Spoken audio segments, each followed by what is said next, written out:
Hey, welcome to episode 1 of the Wayfarer Podcast. I'm Zach Elliott. I'm the executive director of V3 Ministries. And for over a year, we have been dreaming and preparing and hoping that we could get to tonight where we would set out on a journey together, but with everybody who is joining us. So we're super excited for tonight.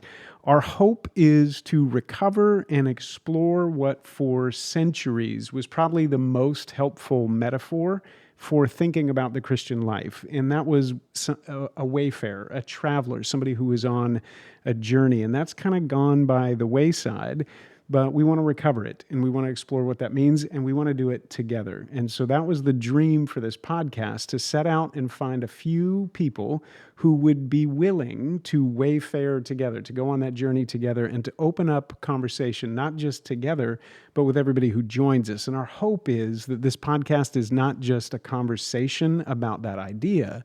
We want more of an embodied reality, an embodied experience where we are actually people on the way, people on this journey together, and we are doing it and having the conversation on the way. So that's what the podcast is about. We've been super excited about it, and the only way it could work would be to get a legit cast of the most wonderful people that are interesting and funny and smart and all of the things that everybody I'm about to introduce you to is. So before I do anything else, I want to introduce the cast of Wayfarer Podcast. To my right is Jared. Jared, how are you? Doing good. Happy to be here. Jared Thomas.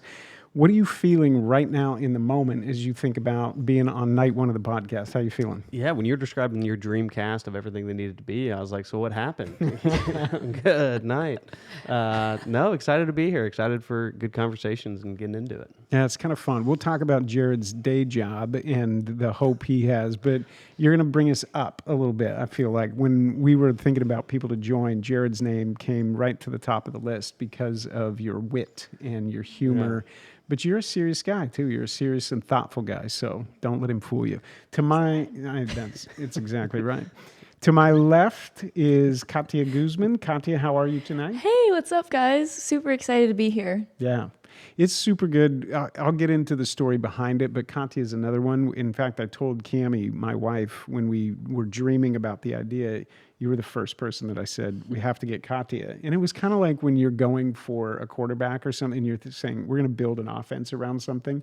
And you go, well, what if they say no? Like, what if they don't want to be on the team? So I'm glad you said yes. Super good to have you. Instantly yes. Yeah. Oh my gosh. Yeah, the minute you were like, hey, want to meet at a coffee shop, I was just excited to meet with you guys.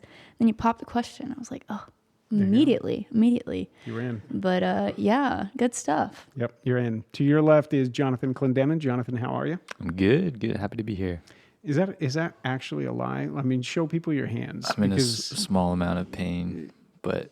We talked about being honest, and Jonathan's another person that has become a good friend. You'll get to know Jonathan really well, but super bright, super faithful, but a little bit daring, and he'll tell you the story. Sometimes it pays, yeah.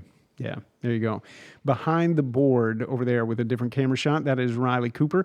He is our producer. Yay. Riley, thank you for setting up all of this. It's not a small task to get all of these different pieces in place, whether it's the video or the audio and all that side. So you've done really well. The other thing that was important to us was preparing as a team. So we've spent some months together. Do you feel like we got there, Riley? No, I think we need to restart this. I'm just kidding. No, I think we've got it. I think we started as some people who knew each other, and now I think we're friends and we know each other much better. And I think we're all super excited to go on this journey together, and we invite you to go on the journey with us. So yeah, we're ready. Yeah, there you go. That's the cast. Wayfarer episode 1. That's the cast. Yay. Here's the thing. I said it before, but this idea of the metaphor of a wayfarer, that was how everybody thought about the Christian faith for centuries. And it wasn't that you believed certain things on a piece of paper or you assented to a tract that somebody handed you and said, do you believe that? The Christian faith was a movement that broke out when Jesus literally would walk up to people in the midst of their daily lives and say, follow me. And that invitation sparked off a complete recalibration of people's lives. And if you think about reading through the Psalms are structured in such a way that there's orientation, disorientation, and new orientation. And so you have people collecting taxes, you have people going fishing, you have people making things. And Jesus would walk up and intersect with these people and say, follow me. And there was something about that invitation that was compelling enough for them to go. And the beautiful thing about what we're embarking on tonight and together is that there's this tension between humility and certainty, right? The humility to say, we don't know what is ahead, right? That's the beautiful thing about a journey, is it's going to unfold over time. We're going to travel ground that's unexpected and surprising and challenging. That is going to literally play out as we are having these conversations for the months ahead. And the certainty we have is that we are following a fixed point. And I think there's something hopeful about that. You're going to hear me come back to this quote from Friedrich Nietzsche, who said that we've wiped the horizon. And in the modern age, the place that we find ourselves, and a lot of you who are listening probably feel the same way, but Nietzsche was pointing to our day. And he said, when we declared God is dead, we wiped the horizon. And he said, when we did that, we took away that line of sight, that thing that you were walking toward. And because of that, he said, are we not falling forward, backward, sideward, in all directions? And that, I think, is why the invitation of Jesus is such a beautiful and sweet invitation, because in the midst of all that disruption, you hear a voice that says, come follow me. And you get to say, I don't know it all, but I know that I'm going to follow. And that's what we're going to set out to do, and we're going to do it together. The question is, what does that look like in 2023?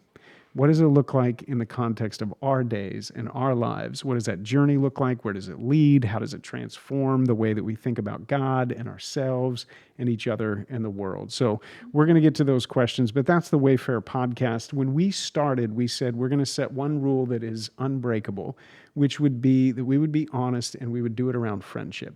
And that this would be legitimate friendship. Jared, you said this tonight before we started. We have a saying, it's only true if it's true. And what we said is, we've got to be friends first. And I want that to be true for us and for everybody who joins this conversation, is that there's a hospitality to the wayfaring life that just says, we're on a journey, you want to come and you want to go with us. And over that course of that journey, you become legitimate friends. And so we started out getting to know each other. And I thought, well, the best possible way we could start this episode is just letting people in on that friendship that developed and a little bit of the backstory behind each of you, because each of your stories is unique and there's a texture to you that's going to be really important. And I think people are going to go, you know what, I resonate with something in your story or your story. So I want to start out tonight, and I don't even remember who. I think I'm going to go to Jonathan. Jonathan, I'm going to you first. And here's what I want to know. I want to know 3 things that you want people to know, right? Like, we take the bypass commuter lane. What are 3 things that you want people to know as you start this journey and they go, you know what, I think I'm in. I think I want to follow along. So first is I want people to know where I came from. I grew up in a Christian home, and it was a very good life. I had good parents, good siblings, and life was handed to me, I would say, on a silver platter, and I took that and I squandered it. And there was a draw from being in the bubble I was in. There was a draw of the world that I gave into. And when I got freedom, when I went to college, I took that and I went very far, and I found myself in some very, very dark places and tried just about everything, and just struggled a lot with shame, and I was just running from God. And that, even though I had everything right, like growing up, I still went about as far as you can go without destroying your life. So there was a lot of, it was very humbling to find out that my foundation was true. The Christian life that I was brought up in was actually true.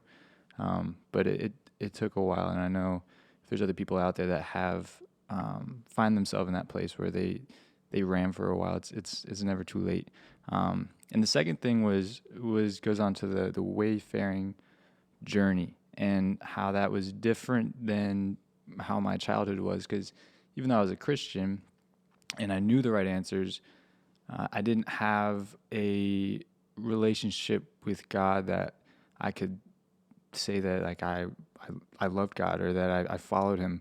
I knew the answers, but I didn't have it. And this journey that Zach, you really started to bring me on after I met you, was everything I had looked for and everything that I was missing. And when I was searching for things in the world, I didn't realize it, but what I have found on this journey is what I was looking for. And it's been amazing. So thank you, Zach. And the journey just keeps going. So there's so much to learn. And then the third thing is, I don't know if you guys, there's a up and coming theory called the theory of evolution by a guy named Charles Darwin. Familiar. Brand new. I've Yeah. heard of it. But I believe that the human being is the most impressive thing of engineering. So I think it was designed by an intelligent creator. But if we're to entertain the idea, there are these moments where, like, you think the first guy to see, and he starts, like, stops bumping into walls. You know, that guy, he's got something, right? Or the first guy to have hands, you know, he starts using tools, things like that. I have found the next stage. This is a huge episode. Episode 1. This is it. We're setting the bar high. He told Darwin. I think I follow him on Twitter. Yeah, I mean, he would be all about this, yeah. But it's called the electric unicycle. Oh. And it gives you the ability to travel with your mind. Like, you can just think, and then you move at 40 miles an hour down the road. And it's, I'm a more evolved being now. So that's it. It How's also it does going this for you? sometimes. I was gonna say. But How's that working just out? wear your gear, all the gear all the time. But yeah, that's So the it. question is, what were you thinking? If it goes where you were thinking, what were you thinking when you obliterated your side and your hands? So I was going straight, but the problem is the Earth is 3-dimensional. Yep. So there was a bump. So I didn't think about the bump. If I had thought about the bump, I'd be fine. So that's what it was. I think natural selection is going to take over. Yeah, in this that's that's a process. part of the theory too. Part of the But, evolution. yeah. Oh my gosh. Katya, same question to you. 3 things. Three things. Yeah. 3 Okay. things. Top 3 things. Okay, ready? So, first one, definitely faith is a very important factor of my life. You know, born cradle Catholic, always carried my faith everywhere, very black and white, but really made my faith mine when I got into college and really encountered real life, like crazy stuff that only happened in stories at home. And I really adopted my faith and to carry it with me literally through everything. So that's number 1. Number 2 is a big family person. So that is very much a huge part of my identity. I do everything with them. I have 5 siblings, second oldest, no nephew. It's a good time. Big family. Love them. So that's another one. And then third is another really important part of my identity. Would have to be my love for art, just art in general. Like, it really embodies absolutely everything I do in the sense of visual art, the way I dress, the way I write, anything that will bring beauty to my everyday, because, you know, every day is the ordinary, but it doesn't have to be bad. So just making it somewhat not making it mundane, you know, making the ordinary extraordinary. So that's my love for art. And I would say that that's me. So nice to meet everybody. Faith, family, and art. Yes. I love it. Frederick Buechner writes an incredible book called The Remarkable Ordinary. And you would love it. I'll read that. Buechner's amazing. Anyways, Riley's smiling because you're like, your dad's about to nerd out on everybody. Yeah, Yeah. Frederick Buechner, it's great. Remarkable Ordinary. I'm gonna That's read all it. I say. Seriously. 3 things, Jared. Yeah, I'm a little embarrassed. I didn't realize they were going to be like deep, like meaningful facts about ourselves. You got it. Yeah. So I love a good book on my shelf. I'm not a big reader.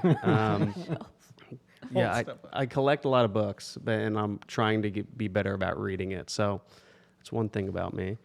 The second thing is I'm a big fan of humor. I like joking, almost to a fault to an extent. You know, it almost makes me like struggle to judge character a lot because someone could be a terrible person, but if they laugh at the jokes, I'm going to like them, you know? That's awesome. I tend to struggle with that. And if they don't laugh at the jokes, I'm like, we don't like them very much. Question that. Yeah, they need to check themselves. Third thing, I'm really brand loyal. Big fan of Chili's. I tried. They captured my heart at a young age, and Stuck you know, with him. I tried to get them to sponsor me for the longest time. That Oh, poor my social baby, media baby, person. baby. Yeah, I love that. So I wanted to remix that. I was like, Chili's, you have so much opportunity in the social media world, and they finally got it kicking like a year after I started messaging them. But were not interested in my services at the time. So like them, like Fabletics, huge fan. I also like faith is big too. So if I had to name a third thing, grew up in a Christian home and all that. And similar to Katya, I think in college it became my own and in adulthood. And thankfully it's been a smooth road, no bumps since then. It's been great. Yeah. The book thing, don't let him fool you. There's a serious side. There's a depth side. No, for sure. You brought 2 books over the other night. Me and your 8-year-old son read the same books.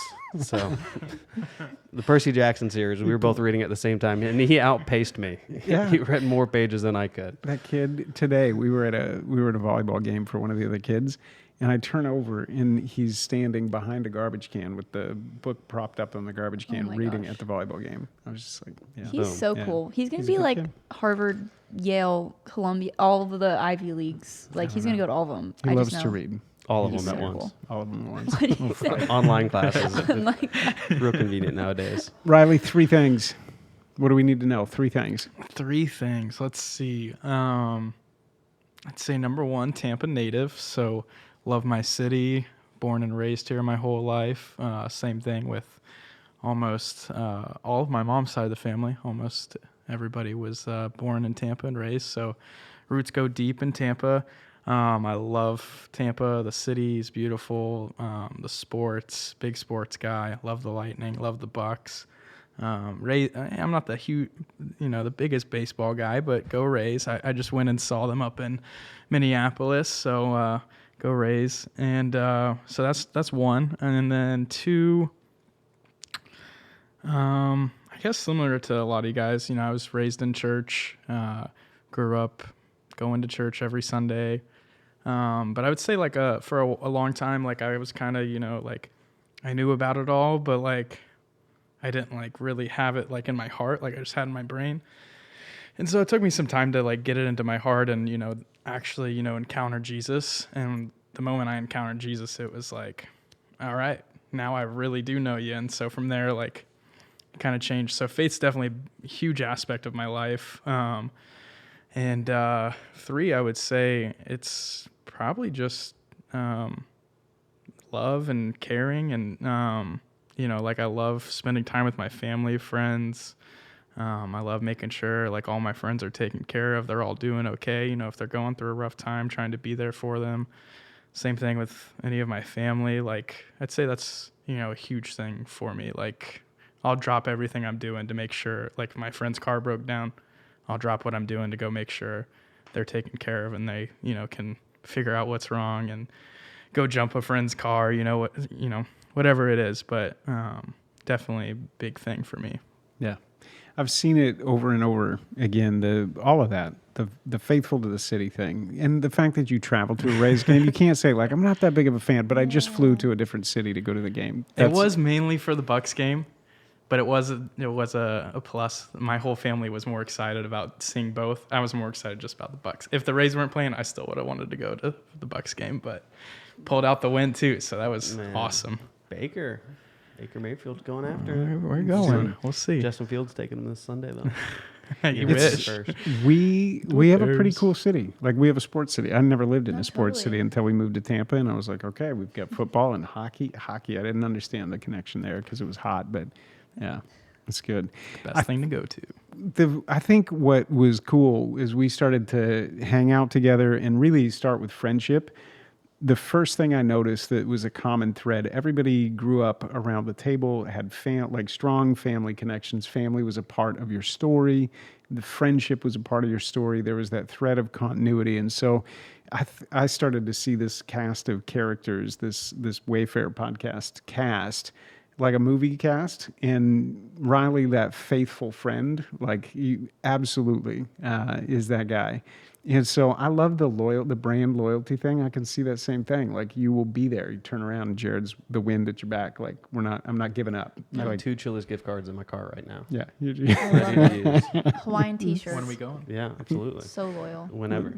I love it. Talk to you after. Faith is part of the reason to have this conversation. The other thing everybody mentioned is we grew up around the church or grew up in the church. People had a faith, and we've said that a lot of us have that experience of saying we get it, but we don't have it. Like the life, I know it at a head level, but my life has not been formed or shaped, or there's an incongruity, right? Like I've got facts and ideas in my head, but if you see the way I live my life, I'm still wrought with anxiety. I'm pulled from this side to that side, tempted to this, fall into that.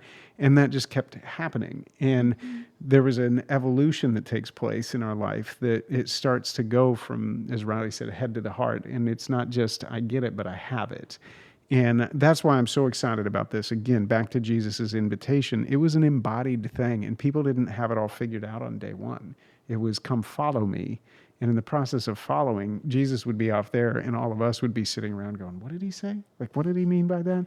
And it's just, faith is, we need to, I hope we can, again, recover and explore and invite everybody to join and to reconsider it. Because right now the data is that Christianity in the West, in faith in general, not just Christian faith, but religion in the West is on a rapid and accelerating decline. And especially 18 to 30s, the demographic it's not meaningful. And so I hope that if you're listening, tuning into this conversation, the first thing we want to say is we just want to give you an invitation to come with us because we think there's something meaningful there. We've discovered something that does move from just the head to the heart, and we're going to get to do it together. So I'm curious, Katya, the faith for you, the people that were most influential or shaped your faith, if you went back to your story, could you put a name or names with some people who you would say those were probably the most influential people in my life of faith? Yeah, no, I feel like when I look back at my faith life, I kind of look at it more as like just a big book. And I mean, we're still writing in it to this day, but I have different chapters and each chapter is a different name or a group, because I feel like to give one person all of the like accolades of this person is responsible for my faith life, like that's kind of not the point. Like we're all on a journey, and you're going to encounter like the Wayfarer, like you're going to encounter people that are going to just like really boost your confidence and give you more inspiration and this like will of, oh, I'm going to move on into this section. So to go into my story, I would definitely say, since conception, my parents, that was weird to say. Hey, Since My conception, parents- really. you can't All the way go- back there. You can't go earlier. I'm serious. My parents, Hanging out with their dad, but they're both Catholic Christians, very much so. So yeah, since I was born, and I found out the other day, my mom, when I was in her womb or whatever, they thought I was gonna have like Down syndrome, and so she went to mass every single day. Isn't that crazy? While I was in her body, and not because she was scared of me having Down syndrome, but more so just to have the like strength to be able to help me. So I think that's crazy. The fact that I've known Jesus since a baby, like communion, it was insane. So my mom and dad, and then, like I said, Catholic school my whole life. And then, so when I got into college, I became super confused, super lost, the fact that not everyone had the same morals and values as I did. And I found Zach and Cammie through a serendipitous meetup that my dad had with Zach. And that was so awesome because I found community. And I think community was just such a spark of life that I needed, because it's so hard to walk on your own. We're social beings. Like, it's hard to be strong on your own, so especially when you're feeling weak. So that was awesome, being able to meet everyone, even Jonathan, and I've met everyone else along the way. But that was awesome. And then along the way, finding Bible studies and meeting different like nuns and priests and just people, even at like parties, we just sit and talk about what we love, and all of a sudden our faith would come up, and they're like, oh my God, you were raised Christian too? I was too.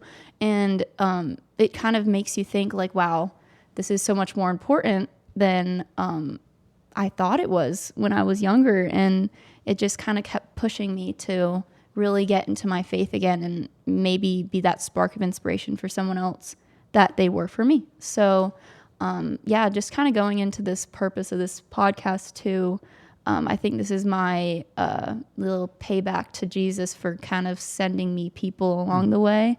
So I'm hoping that he's going to, give me to someone else to help them too. And everyone else here, Yeah. buddy system. We don't do it alone. I think I love your story for two reasons. One is that idea of the book with a lot of chapters and that there's no one person, that's reality. And one of the mistakes, one of the things that we've gotten wrong in Western Christianity in the churches, it's my individualized, privatized, just completely in this, C.S. Lewis would call it chronological snobbery. Like it's starting from me right now in this point. And it's like, no, you had a mom, you had a dad, you had an aunt, you had a friend, you had a brother. Like if you could zoom out and pause the story and see it from God's view, he was intricately involved in that entire story, sending people, putting things in your path, signals of transcendence, the whole thing, calling and wooing.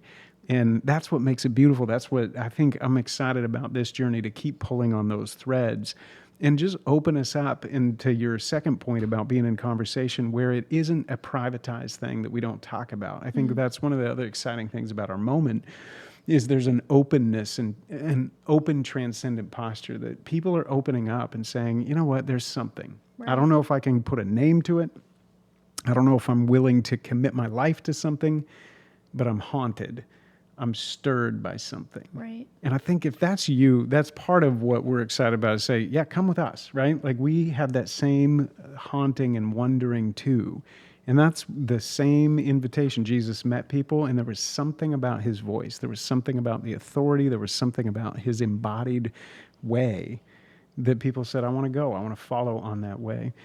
Jared, Katya talked about people. I was asking her about people, but there's also moments that we can look back and we can say something changed, right? Like it was one of those significant, impactful moments where faith did move from the head to the heart, or it was challenged, or I found in my self in a season of doubt.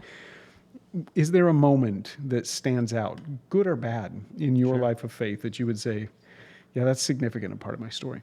Yeah, I mean, I think definitely in college, I was involved in Crew, a campus ministry, ran Bible studies, did the whole MC thing at the Crew weekly meetings. So it was very much like faith, went to church, it was very integrated in my day-to-day life. Like it was almost structured in. And when I graduated, I took a job, I went to Colorado for 3 months of training, and then I moved to Chicago. And then all of a sudden, it was the wild, wild west. I didn't really know anybody in Chicago. I didn't know what church to go to. I didn't know anything. And it was a real time of just like, just trying to figure it out. You don't feel like you have all the tools. And so it was a very fascinating time to, have to go look at churches. There was one time I went to a church and there was like one church at 10 and one at 11. And it's like you're trying to find that church, right? Mm-hmm. And I went for like 30 minutes and realized this wasn't going to be the church. So I dipped out in the middle of the service. Yeah, I didn't like the worship. It wasn't my style.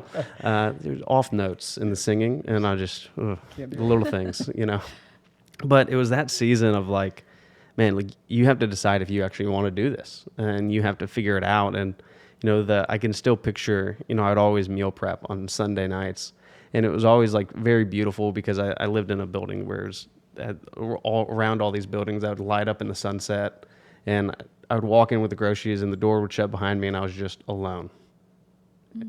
And it was just like such an awkward, quiet loneliness that, throughout my whole life, I'd been around people that whole time and had always had that kind of love and encouragement at every step. Even in college, my freshman year roommate became one of my best friends. So it was like, immediately always had friends, and you get to Chicago and then it's like it's not there at all. And it's like you have to figure out what matters. All right, is God real? Do I really believe him? Am I really bought into this? And that season of life was instrumental in kind of building a perseverance of faith of like, hey, when it gets hard, when it gets dark, those are the times that you have to cling harder, almost not let go. Yeah. So I love that. Chicago, first of all, I love. That. Man. Chicago's such a good city. Love that city. It's lovely. Yeah. I love, too, just the difference. And I think what's going to be really cool along this journey is, Katya, from your experience in college, right? And in a similar disruptive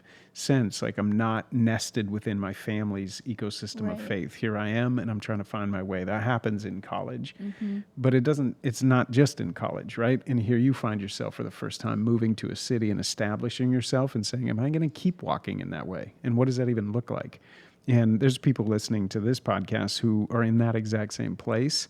And I know what you're saying when the garage door closes and you're in that eerie silence for that first apartment, that first house, that first job in a new city, and you have no community. And it's like the grocery store is new. You don't know where to walk, right, to get milk and the egg. That we have that, and it's disruptive. It's that season of disorientation. And yeah, I think it's fun to think that we're not alone, right? You've walked that, you all have walked that.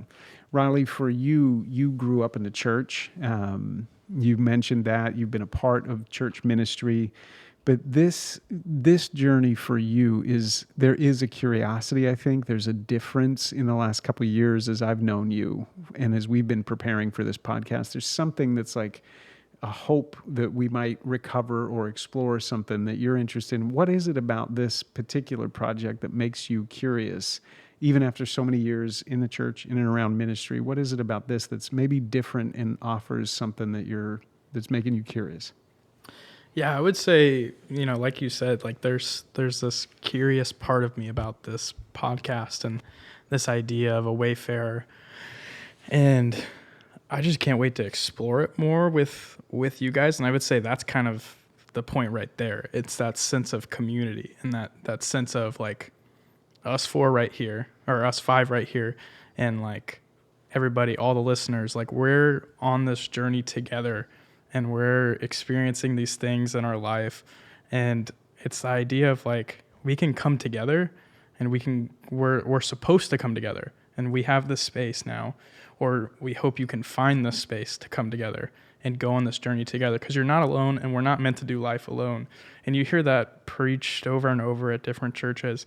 But it's one thing to hear it preached to you, and it's another to actually find that and experience that. And so I would say that's that sense of, a wayfaring group, a community, like that's the thing that I'm looking forward to the most, looking the most forward to exploring, and seeing what it has to offer, honestly. Because for me, like that's something I feel like a lot of my friends and a lot of people I know are missing in their life, and they have this sense of like, all right, I go to school or I go to work and then I go home and it's done. And it's like, I see my family, on holidays. And so they're doing life alone, and, they maybe know about religion or know who Jesus is, but they don't really have that community. They don't really know what that looks like or how to find that. And so that's the thing I'm looking forward to most on this journey, and experiencing and learning and growing and hoping to take and share with, my friends. So, yeah. No, it's not that theme. We're not alone. We're not walking it out alone, and not just in our own city or neighborhood or family, but it's pretty cool to think again that this metaphor for a wayfarer, that you would find familiarity if you went to a different town, a different city, a different place, and you met other Christian people. Their imagination for the Christian life, if you asked them to imagine what the Christian life was, they would tell stories of pilgrimage and journey and longing for a better country and an Exodus people and exile people. These are the narratives that are just rich and storied in the Bible. And it's what we're longing for. And the two great crises of our time, of modernity, that people keep coming back to, are a crisis of meaning and a crisis of meaningful connection. And it's like we're connected in 10 million different ways. I'm connected to more people than I even want to be connected with, but it's not meaningful connection. Truth. I'm longing for that. Yeah. And it's a crisis of meaning. You go, okay, I go to church, but it doesn't mean anything. I go to school, but does that mean anything? Does my job mean anything? Does anything mean anything? And I think that's what you're drawing on, of like, what if there is a way to walk? And this is the beautiful thing, like old prophets in the Bible saying, here is the way, right? And the invitation was, there is a way that you can find rest for your soul. where it will feel as if meaning has poured into your life and meaningful connection is the ecosystem that you're nested in. That's what they were describing. There is a way. Find it, return to the old way, the ancient path, and find it, walk in it, and you'll find rest for your souls. I think that's what all of us are longing for and saying, I don't know if I have all the answers. That's not the point. But I do know one who's made an invitation, and he seems to invite us into a fullness of life. In fact, that was his explicit promise. Like, I came that you might have life to the full. And it's pretty cool to think that whether you're in your 20s or mid-20s or far beyond the 20s, right? That journey just keeps going, and we can share that together. It's pretty rich. Jonathan, I'm curious for you, over the last couple of years, we've had the chance to kind of walk shoulder to shoulder and alongside this path a little bit. How has your faith matured? Like, how have you changed? You mentioned it goes from head to heart, but what does that even mean? What does that look like for you? Mm-hmm. Yeah, when we first met, I was at a place where I had turned my life around, and I was following God. I knew that was right. So I was sort of just doing what I had always known, go to church, serve, and I felt like I was making up for the way that I was living before. And then when I met you, there was a way that you spoke about Jesus that I was like, I want that. Whatever that guy has, I need that. So yeah, once we started meeting, the first lesson that you taught me was to come as I am, or come as you are. And this was very critical for me because I was trying to make up for things, and I was trying to get rid of bad habits and trying to fix myself so that I could be close to Jesus. And that was never going to work. I was always going to fall short. So when I finally could come to God and come to Jesus and feel not like I had to make up for it, but just be there and be who I was. And then he began to prune some of those things out. That was very impactful. And the second thing was the journey part of it, the long, slow, deep, and how much time it takes and how much there is to learn, and like the lead measures versus lag measures, like focusing on the little things, like getting in the Word or praying, and not necessarily doing it on a perfect schedule, but just doing it rather than looking back and saying, I haven't read my Bible in a week. It's just let me get a verse and let me slowly inch towards it, because it takes time. And the thing I've been learning, I would say recently, is this idea of when I start to get it and I'm walking on the journey and things are making sense and my life is getting better, then pride comes in. I'm like, all right, yeah, I got it figured out. I'm on the way, let's go. And then the second that happens, right away, totally. I fall. Yeah. So that idea of constant surrender and humility. And I think this is the lesson that Job learned after he was such a faithful guy and he experienced so much hardship. And it's like, why did he do that? But he still had a lesson to learn too. And at the end of Job, when he told God, he said, like, you ask the questions and I will answer. And it's still that humble, like, even this guy who seems to know it all still knows nothing. It's still God. So it's that perspective is very humbling. Yeah. That humbling is the word that was coming to mind as you were describing that. And I thought that is the beauty of kind of taking a breath. And I think when Jesus says, hey, take my yoke, it's easy, it's light, my burden is light, there's a different way to walk. The point is not that you figure it out first and then come with me. The point is that I've come to you, and I want you to come with me. And over the course of walking, you will understand. There will be a life that is nurtured within you, and it's becoming along the way. Mm-hmm. And there's a rest to that, and there's a humility to that. A great mm-hmm. confession to say, like, God is ineffable, mysterious. He's knowable, and he's revealed himself. And we're going to talk a little bit about that, like the power of revelation, the power of you don't have to figure it out, right? Like mm-hmm. there's some things that you accept, like God has written it all over creation that he exists. Mm-hmm. What if we could just take a breath and say, thank you for that, right? And not be so suspicious. And yeah, it's going to be fun. Do you get nervous? You, Jared, I'm going to out you. Can I say you're a funny guy, right? Thanks. You do stand up. I try. Yeah, he's like a professional funny person, right? Is that what you call you? I've never been paid. I've been paid to stop before. I'll pay you to stop right Yeah. now. Yeah, Here's I mean, my it's- question. Like this conversation, and it's risky because we talked about it. It's public, right? Yeah. And I have so much admiration for each of you to participate, right? Because it is risky to open up and say, well, what if I don't get it 100% right? What if I look back on some early conversation? I go, man, I learned a lot since that first conversation. It's risky to open yourself. Do you get nervous about doing stuff like this? I wouldn't say so. I think it's honestly those kind of bookmarks are kind of beautiful. I was thinking about that the other day. My buddy, he's 30, going through seminary, and he's like, "Well, I don't want to write a book right now. I want to wait till I'm like 50 to write a book because I don't want to look back and think that I was dumb then." I was like, "But you are dumb." And I was like, "You will see it," and it's like, thank goodness you see it, you know, because it's like you've grown up, and that's great. You know, like my kids will probably watch this, and it's like, "Hey, go to bed." Yeah. Yeah. Go to bed. Back in his Yeah, get out of here. What are you talking about? So it's like that getting to see the difference of that is like great. You You know know, how hard that is, though? it's like a before and after photo. That's so true though. Like what if like you say something and you're like fighting your kid about that in like 20 years and you're like, "Well, Dad, you said this in the podcast and Yeah, I you was did in- it too." And I was an idiot back then. Yeah. Are you kidding me? Don't listen to this guy. Do not listen to me. I want to be sharing all the ways I've messed up on this podcast, not the success. We don't have successes quite ready yet. You know? This is We're it's early in the season. early in the season. It's a growth year. Yeah, we'll see. Here's the thing, We'll though, see. about that.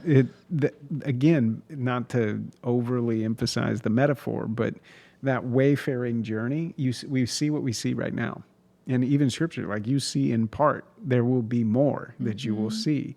And so I love this. We talked to Jerry Root, who was a professor at Wheaton, brilliant guy, wonderful guy. And he said, Zach, you can have a sure word, but you don't get the last word.